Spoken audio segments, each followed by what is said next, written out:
Mohammad, pleasure to meet you. Thank you for taking the time to come out for training, because I know you got a big fight coming up in January. Yep, Cowboy Fights, January 26th in Annandale. It's gonna be good. It's gonna be a banger. A banger? Yeah, gonna be knocking some heads. Knocking some heads. I like that. I like that. So tell me, 18 years old, how long you been competing, and what made you want to get into mixed martial arts? Well, I walked in this gym probably 5 years ago. I was a chubby kid. I was like, time to get in shape a little bit, you know. So just came in, do some kickboxing. I was like, oh, it'll be a fun way to do cardio. But probably maybe like a month later, they gave me some gloves. They were like, hey, you want to spar? I was like, oh, sure, for sure, I want to spar. What is that?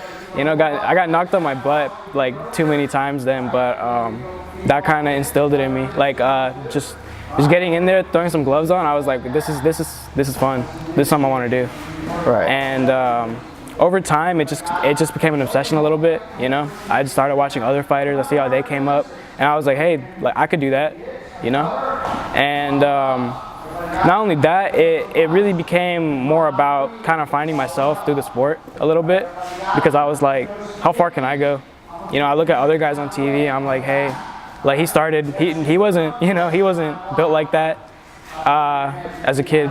You know, he started from somewhere too. So if he could do it, you know, why can't I? I like how you bring that up too, especially with other fighters, because I want to know, are there like fighters that you inspire from specifically? For sure. At the beginning of his career, I looked up to Conor a lot. Okay. You know, because I was like, because he came up from nothing really. Yeah. You know, and went through the whole featherweight division. The whole featherweight division, and like not even just that. Before, when he was in like Cage Warriors, I've seen like his documentaries and stuff. I've studied the hell out of him. And it's really inspirational where he started, and it kind of, I took a lot from it. Well, since we're talking about Conor, because Conor's easily the biggest star the UFC's ever had. Yeah. How do you personally feel about the kind of change towards MMA with the showboating, trash talking, and then the more? It's a little, I feel like if you're a fighter, you should fight anybody at any time. Mm-hmm. You know, I feel like the ducking opponents back and forth, the money ruins it a little bit. Okay. Yeah, when money gets involved, the game becomes corrupt a little bit, and so people are going to be worried about, hey, how much money am I making from this fight, rather than I'm fighting the best guys. And I feel like that taints the sport a little bit. And that's essentially what the sport is, to find out who's the best, just a one-on-one competition. Yeah. And you want to test yourself. Yeah, of course. I want to. I mean, obviously I want to work up to it, but I do want to fight with like the best in the world at some point. No. That'd be the dream. Of course. You know. Of course. So you came into Trident MMA 5 years ago, just looking to just kind of get in shape, lose some weight. How has the gym helped you develop as a fighter? Well, for one thing, like the main thing about this gym is like, since I walked in here, every single person I met, I mean, I know everybody here by name, right? Like it's pretty like tight. And it's like everybody knows everybody, and it's like everybody's friendly.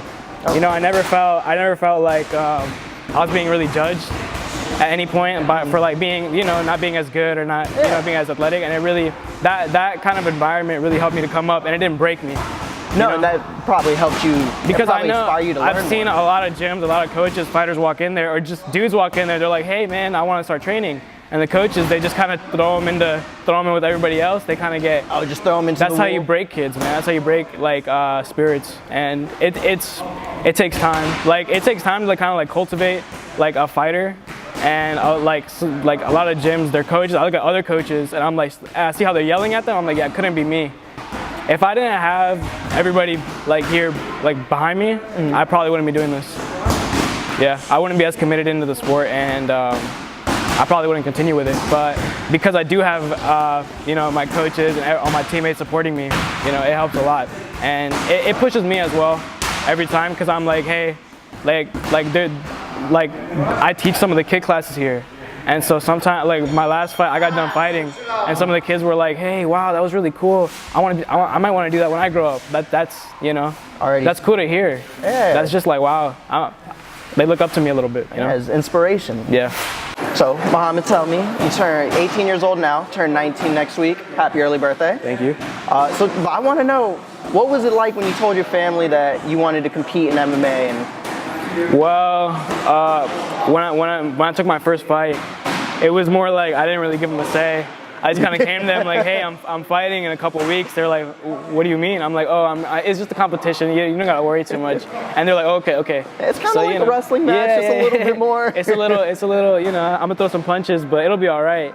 But they were just like, okay. They're like, we're not gonna come watch because they didn't want to see me get hit. No, of course. You know, but now they're a little bit more comfortable with it. You know, I fought a few times. They're like, okay. And I've never been beaten badly or anything. Oh. You know, so that's probably got something to do with it. So, and how would you say the lifestyle is just putting MMA first? Because you don't have the typical life to any other 18-year-old. I had my first fight when I was like 16. Okay. Right, so I was a sophomore. And so from that point where I started fighting, it kind of took over a little bit. You know, I put less time into like my social life, more time into, you know, putting work in, putting like mat time in, because it's like, and it shows. I definitely feel the difference. I'm glad I did it because I have years to party, right? And I got maybe like 10, 15 years to do this, right? So, and at the same time, I'm 18. My last opponent was 24. Or no, last opponent was 25. Opponent before that was 24, right? I beat the brakes out of both of them. So it definitely shows the age difference, the time I put in, and the work ethic.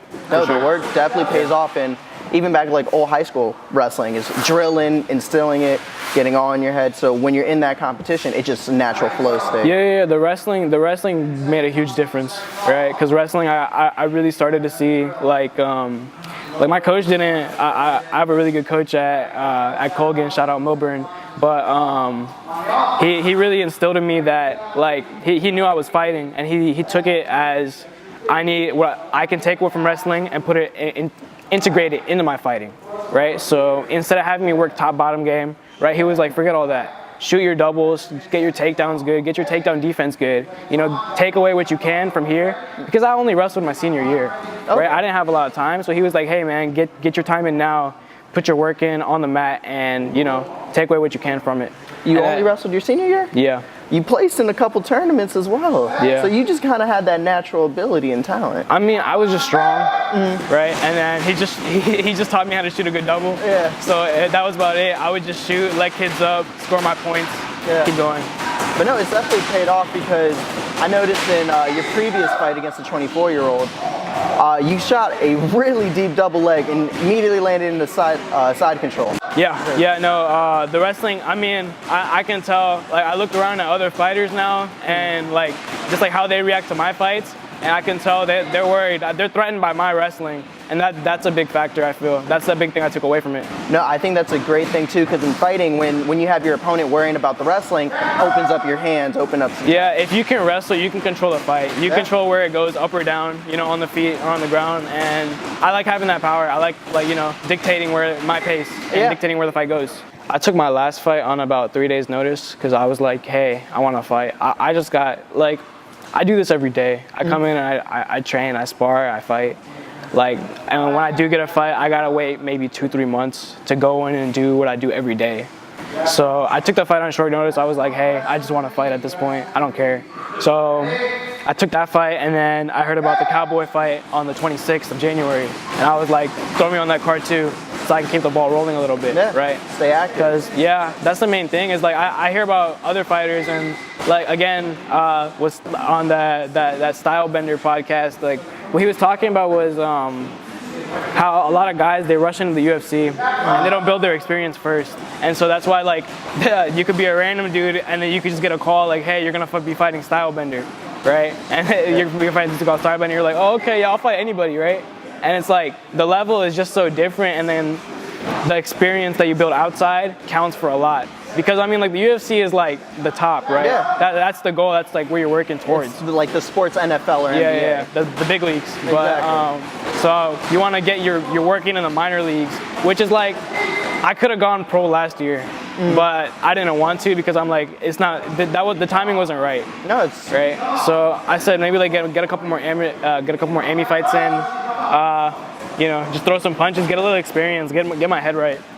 And I do have the Cowboy fight in January. I'm also making my pro debut in June. Okay. right? June 29th at the MGM for Shogun fights. Okay. So that's coming up too. That's kind of what I'm working towards a little bit. Yeah. You got a plan 2019. Yeah, it's gonna be fun. Yeah, big things. No, I appreciate you coming out. I appreciate you talking to me Yeah, for sure. during training time. you. Again, happy early birthday, my Thank you. guy. We'll definitely keep in touch. Yeah, for sure, John. You'll see me more often, and you want to let people know where they can catch you next fight. And Yeah, I'll be fighting January 26th, Cowboy Fights in Annandale. Please make it out. You know, I'll put on a great show, and I think you guys will enjoy it. Thank you.